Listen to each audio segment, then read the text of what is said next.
¿Cómo están? Bueno, acá estamos con ya la carta de Cortázar para hacer este ejercicio de ir escuchándolo en una entrevista, ir haciendo relaciones con lo que él va diciendo, lo que va contando de su vida, de su obra, con la carta natal. Solo hacemos un repaso de cosas que ya vimos, pero para tenerlas frescas ahora que vamos a escuchar la entrevista, también les recomiendo, si la tienen en papel, tenerla a mano o tenerla a la vista para ir también hojeándola cuando él va hablando, a ver si vinculan. Igual no van a ser fragmentos cortos para poder analizarlos un poco y discutir un poco algunas posiciones a que la vincularíamos de lo que dijo. Solo entonces repasamos cosas que hemos visto en la otra clase, pero que es importante tenerlas frescas ahora. La luna en Escorpio en la casa 11,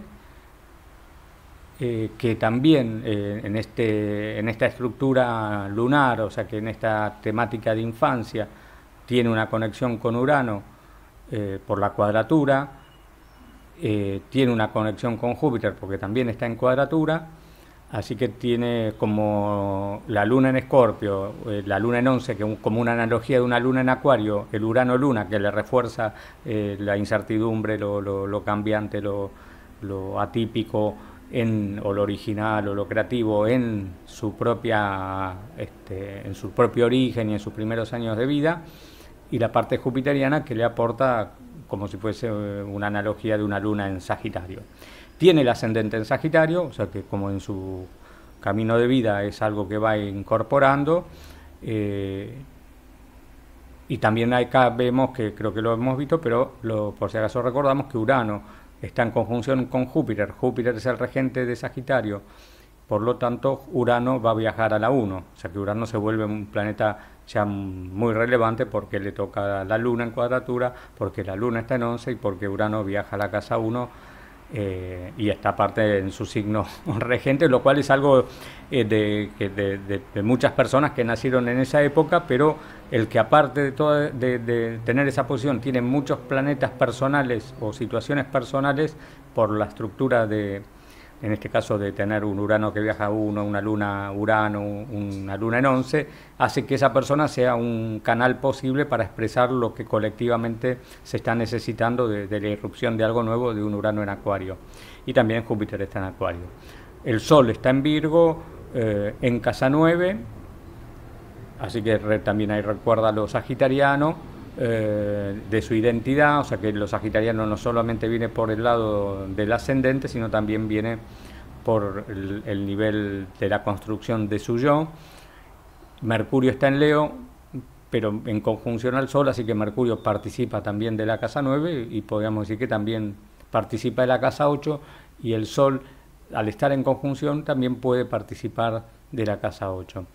Venus y Marte, los dos en Libra, los dos en 10, porque Marte está 0739, está a 1 grado y minutos de la cúspide de la 10, así que participaría de la casa 10, como sería un planeta en la cúspide de la casa 10. Luego tiene a Neptuno en la casa 8 en Cáncer, a Plutón en Cáncer, conjunción Saturno.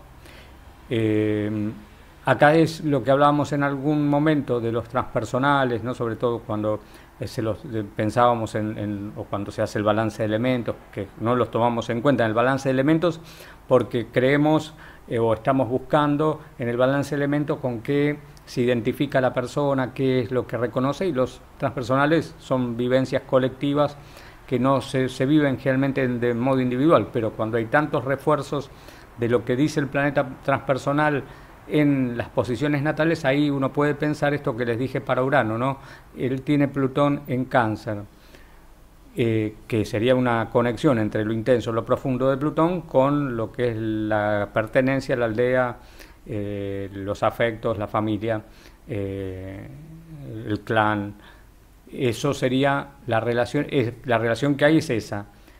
¿A dónde se le repite en forma personal? En la luna en Escorpio, porque la luna rige a Cáncer y Escorpio es regido por Plutón. Entonces acá hay un intercambio de atributos por esta reciprocidad de posiciones, y también que esta persona podría llegar a expresar muchas cosas que en el nivel colectivo se están experimentando, porque Plutón en Cáncer estuvo 28 años o 29 años, mucho tiempo.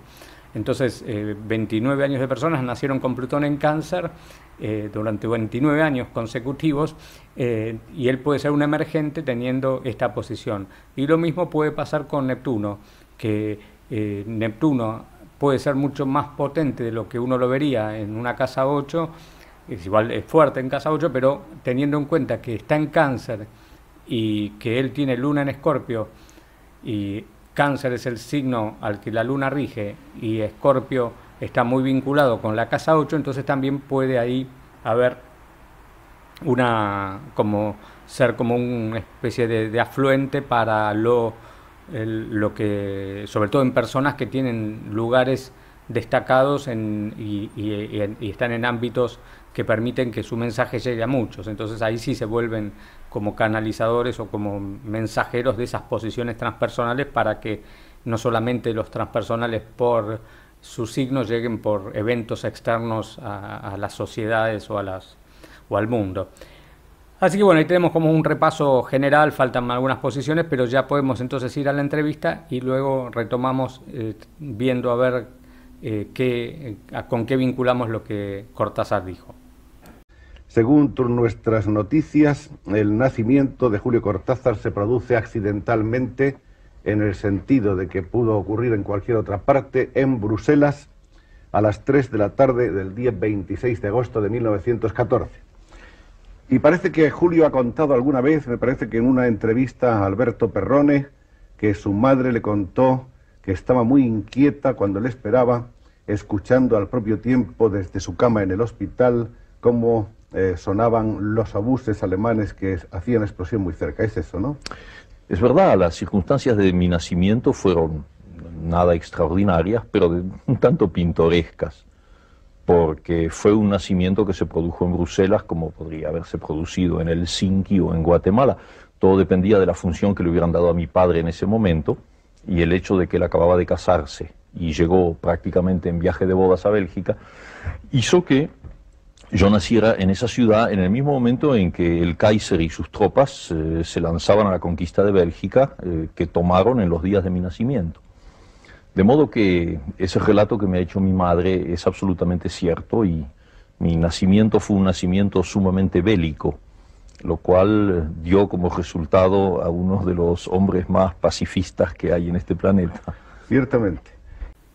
Bueno, acá tenemos entonces este primer relato bastante impactante, ¿no?, en cuanto a también cómo presenta esta situación de que cuando el entrevistador le habla de una situación así como muy original o muy, lo pone que bueno, pintoresca, ¿no? Pero lo pintoresco es haber nacido con un bombardeo, y va agregando otra, como si no eso lo podríamos ligar a la Luna en Escorpio, a la situación colectiva que sería el Plutón en Cáncer, ¿no? De que no es algo que le está pasando a él solo.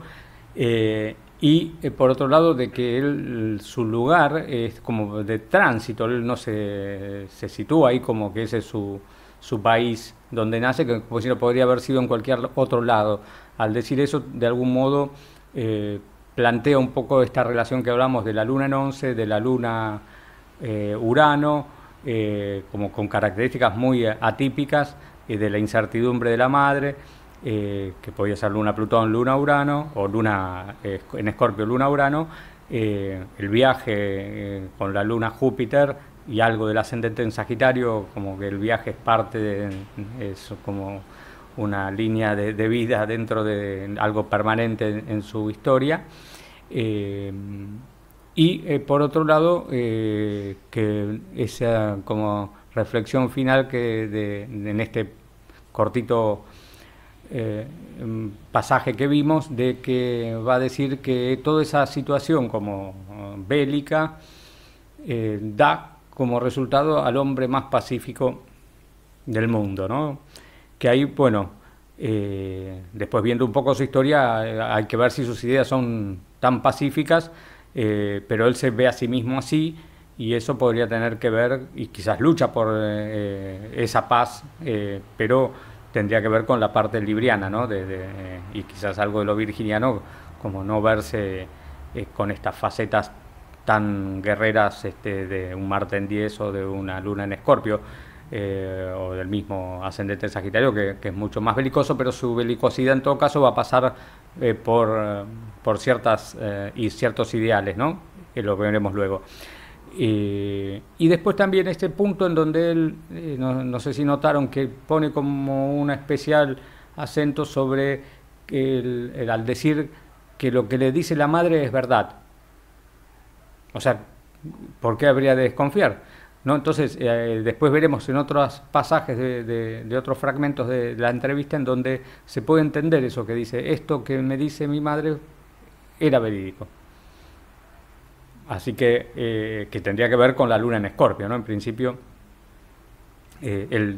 si la madre esconde algo o no esconde, o si confía o no confía en la madre. Muy bien, hasta aquí. Ahora vamos a seguir con otro fragmento.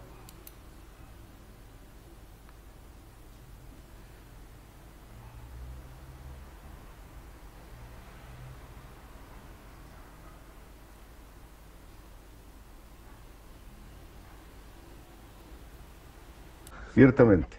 En algunas de las solapas de tus libros se dice que tu padre era diplomático. No, no es exacto. No, mi padre era técnico en ciertas materias económicas en la Argentina, y entonces lo pusieron al frente de una misión económica que estaba agregada a la legación argentina en Bélgica. Yo no sé si tenía cargo diplomático, estatuto diplomático, no lo sé. El hecho es que él trabajaba en la legación. La guerra supongo que más tarde empujó a la familia Cortázar hacia horizontes un poco más gratos y menos peligrosos. Bueno, la Argentina era un país neutral en la guerra del 14, como lo fue también en la Segunda Guerra Mundial.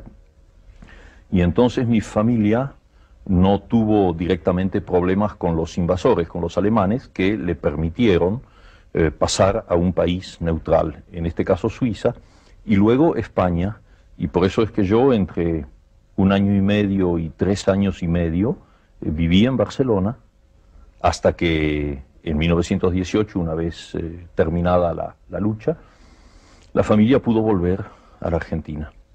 De esos años primeros, años tan remotos, los años infantiles, en los que quedan siempre imágenes muy vagas y un tanto evanescentes, ¿tú tienes recuerdos precisos? No, precisos no, pero tengo recuerdos. Y recuerdos que me preocupaban, me atormentaban un poco cuando yo era niño, porque hacia los 9 o 10 años, de cuando en cuando me volvían imágenes muy inconexas, muy dispersas, que yo no podía hacer coincidir con nada conocido. Y entonces se lo pregunté a mi madre. Le dije, mira, hay momentos en que yo veo formas extrañas y colores como baldosas, como mayólicas con colores. ¿Qué puede ser eso? Y mi madre me dijo, bueno, eso puede corresponder a que tú de niño en Barcelona te llevábamos casi todos los días a jugar con otros niños en el Parque Güell.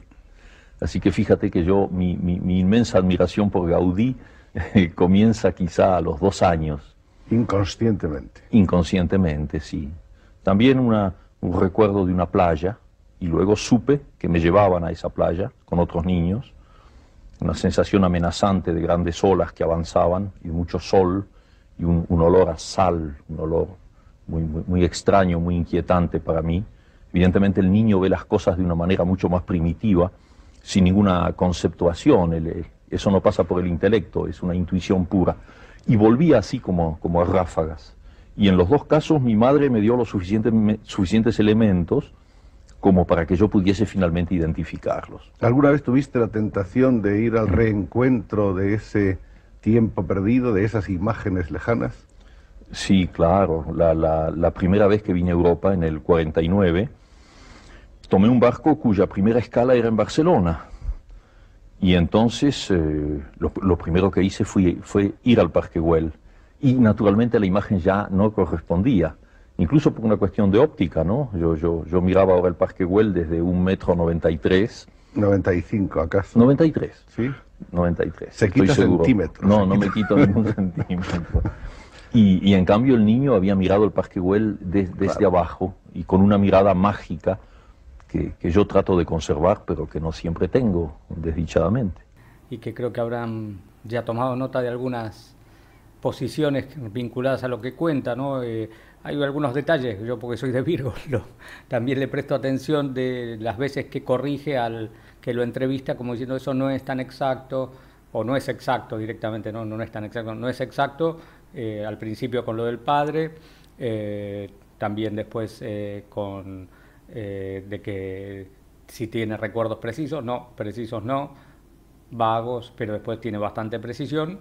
Y también al final con la altura, que está ida y vuelta 95, 93, no, 93, como ya, esas son cosas como del su sol en Virgo, pero bueno, ahora yendo a como, no tanto al detalle, sí de que refuerza algunas cosas que vimos en el fragmento anterior, en donde sigue estando como esos recuerdos a todo, como medios tormentosos, o los relata él como tormentosos, que ligados a esta luna en Escorpio, también al movimiento, porque ahora ya cambió de ciudad, está en Barcelona, y también al valor que le da a que la madre es como es como el referente de que le verifica las dos recuerdos que él tiene de esas situaciones a los 9 o 10 años, ¿no? Entonces vuelve a darle como ese poder a la madre.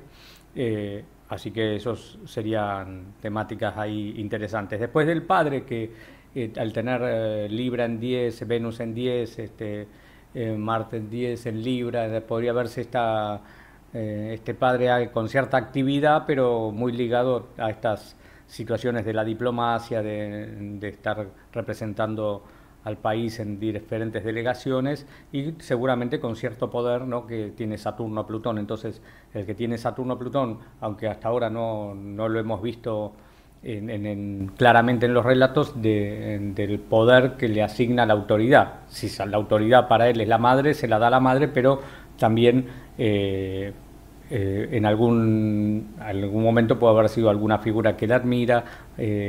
En fin, esos son como lo posible, que acá todavía no contó. Lo que sí contó es de la madre, que la autoridad que también le puede dar, como la luna está en Escorpio, el regente es Plutón y Saturno está ligado a la luna, entonces de alguna manera lo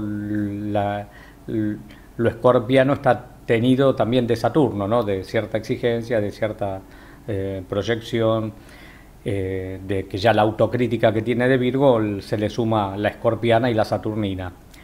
Muy bien, así que bueno, hasta ahí. Ahora vamos a hacer un descanso en este video y pasamos en el que viene con otras escenas.